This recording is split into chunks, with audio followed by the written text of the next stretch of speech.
Hello, hello, hello, hello, mga kamarites. Upset, malapsat. Musta kayo amin? Nag-aduman dato yung aramido ko nga sa luyot. Kaya na mapauma pagiting agsidam, tikad adunan nga. Daytoy, ginatang ni amok daytoy ta. Ay kayat na, paborito na gamin dagito sa luyot nga dayto yun, nagadaw. Tapos, i-dry ko.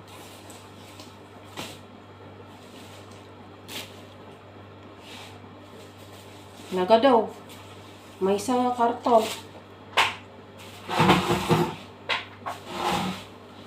Siyempre, kat agbakasyon damanan EJ Amerika. Agbalon daman ti saluyo taon.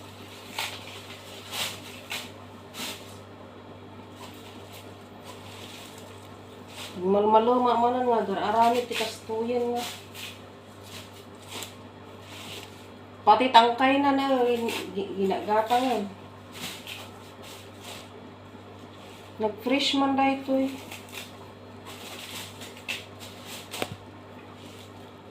Kastoy lang, ti ko na dito niyo, nagbatet.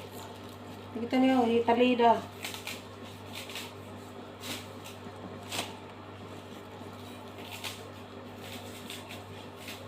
Isaluyod na nga nakukutong pa eh. Ngam nagmamayat balat bulong na niyo, awan ti damage na. Nagijay, awan ti nanganan na ti kwa. Nagijay, mga pa, insik.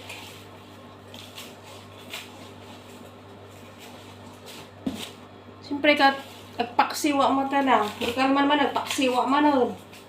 At tama na, nagpaksiwa man. Yung naging imas mo dito eh. Yung imas nga ipaksiw. Tapos adapay ti kwa. Yung imas nga ipaksiw ti sida tapos. Ada ti tuyo. Pag ada prito nga sida. Ay na, nag-imas Data nga sida nga yung bilag ko. Ay na. Nag-imas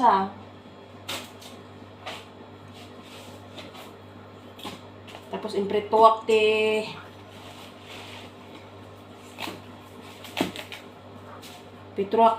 dakkel nga sida. Ay na, nagmayat.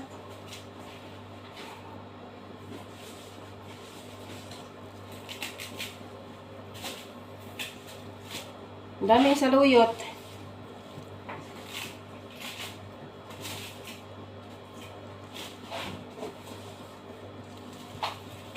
Antukin na naman ako nito sa paghimay. Ang gaganda ng wala siyang damage talaga ng mga insekto, wala. As in. Buong buo yung niya. Buong buo talaga yung mga dahon niya.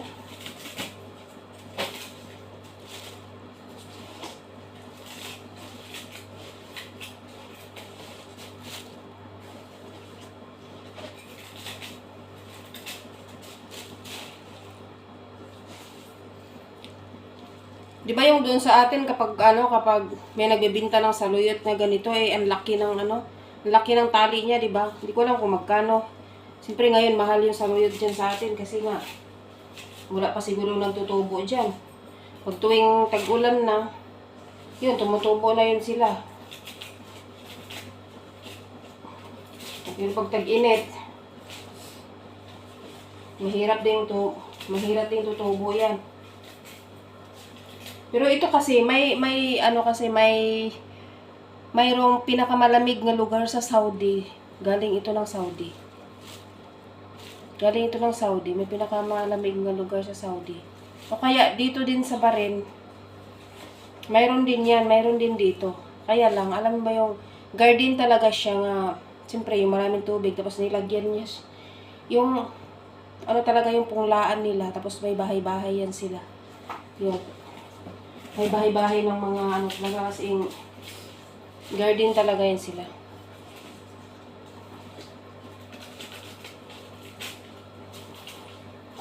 Mayroon ding malalawak na gardenan dito. Noon yung amo ko noon lawak ng mga ano nila, yung garden nila. Mga litos. Tapos namasyal kami doon banda sa ano yan. Doon banda sa Sanad ba yon? Dito banda sa ano yon? Kalimutan ko yung ano, basta sa Sanad banda yon. Kasi medyo may ano yun doon, medyo may mga bukid-bukid doon banda, tapos ang lawak ng ano nila. Lawak ng taniman. Yung iba nga guys, yung iba nga doon nga taniman, alam mo ba yung tubig sa ilalim, tapos sa ibabaw yung lupa. Tapos pinaganon lang nila yung ano. Nakita ko talaga yun. Tapos yung, ano ba yun? Yung mga litos, yung mga cabbage, ang lalaki ng mga ano nila. Hindi yun maiinitan kasi sobrang laki yung parang tent nilang nilagay doon. Tapos nandoon din yung mga tubig, mga spray. Ganun talaga yung mga trabaho ng mga farmers dito sa mga Middle East. Pero yung mga iba nito, karamihan, sa malamig na lugar nila Saudi. Kasi may malamig na lugar sa Saudi.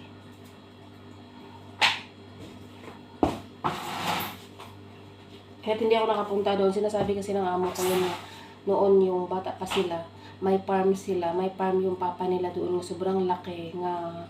Mahirap din daw, sabi ng amo ko lalaki noon, mahirap din daw talaga sila.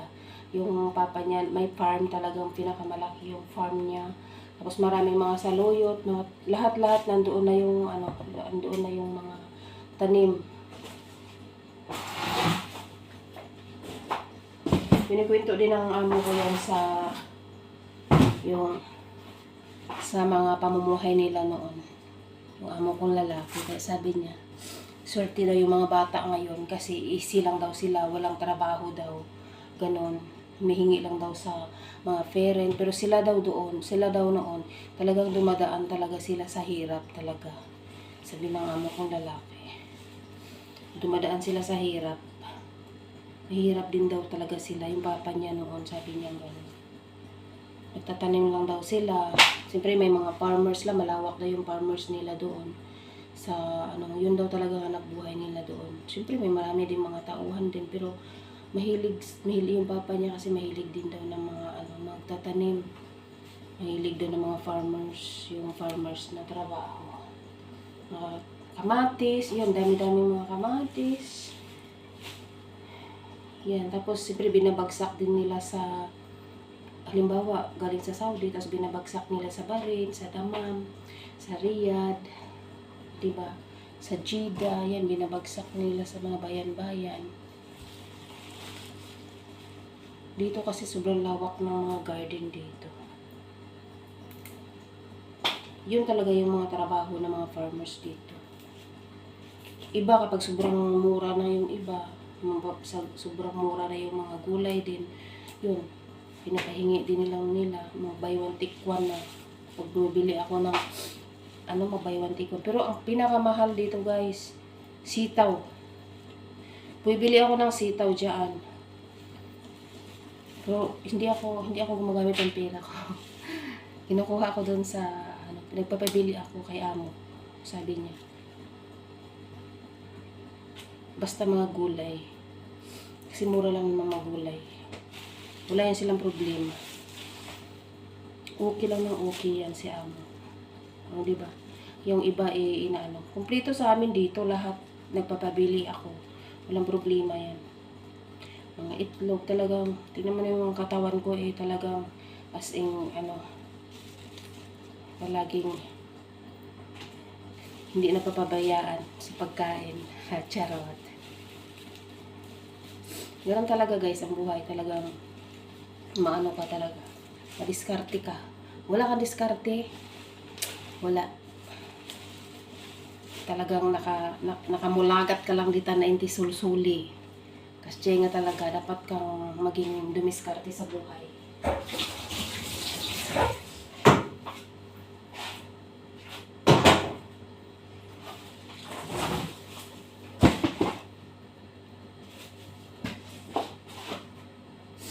Kaya dito nagustuhan ko sa amo ko kasi nga, Amo kong babae, mabait yan. Kahit anong anuhin mo. Talagang, mabait naman sila lahat. Lalo na sa pagkain, hindi yan sila madamot sa pagkain. Talagang as in, ano yan.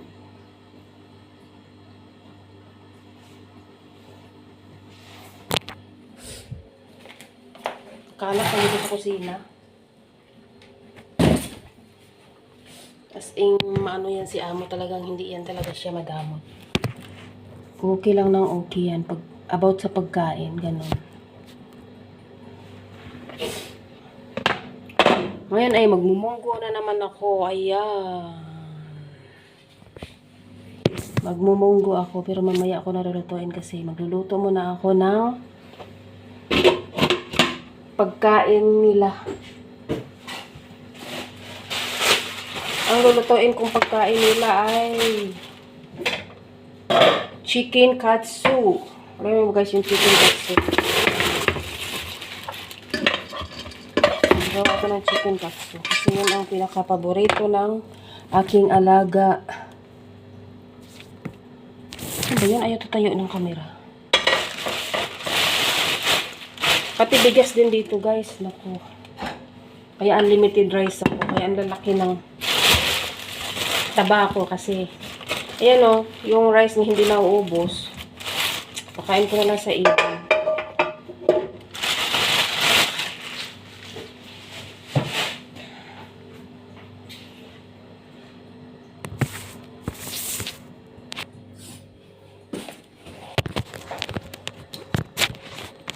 Guys natin dyan.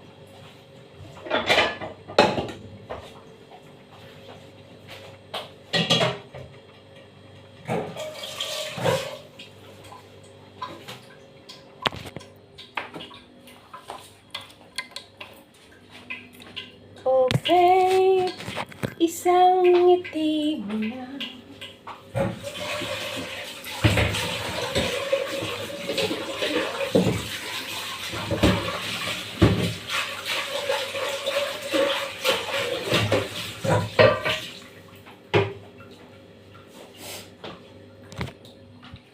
Guys, ay magluto ako ng chicken katsu.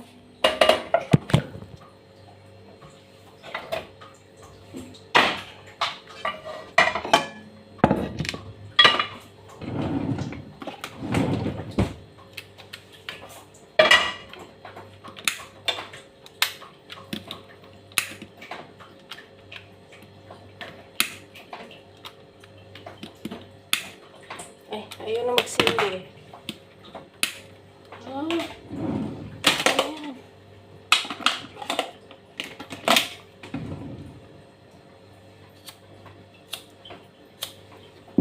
Ayaw na. Walang gas, guys.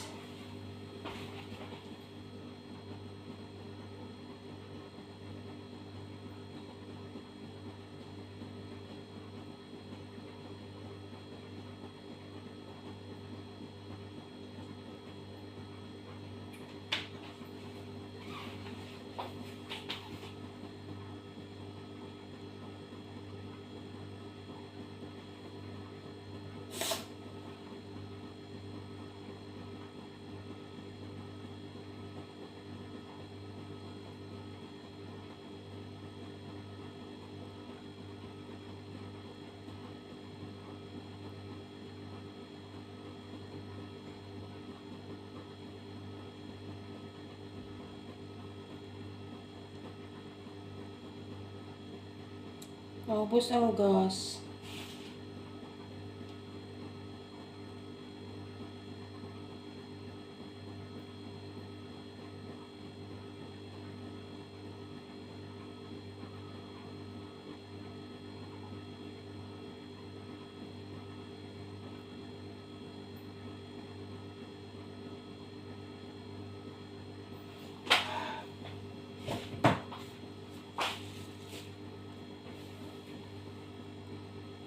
Anong gagawin natin dito ngayon, guys? Ay, nako. Naubos yung gas. Tatawagan ko yung taga-maneho. Ayaw ko ayaw kong hahawak ng gas kasi natatakot ako.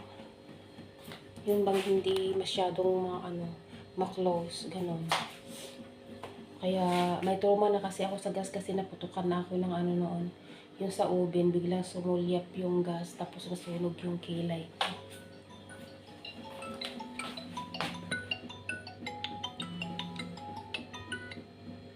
Hello?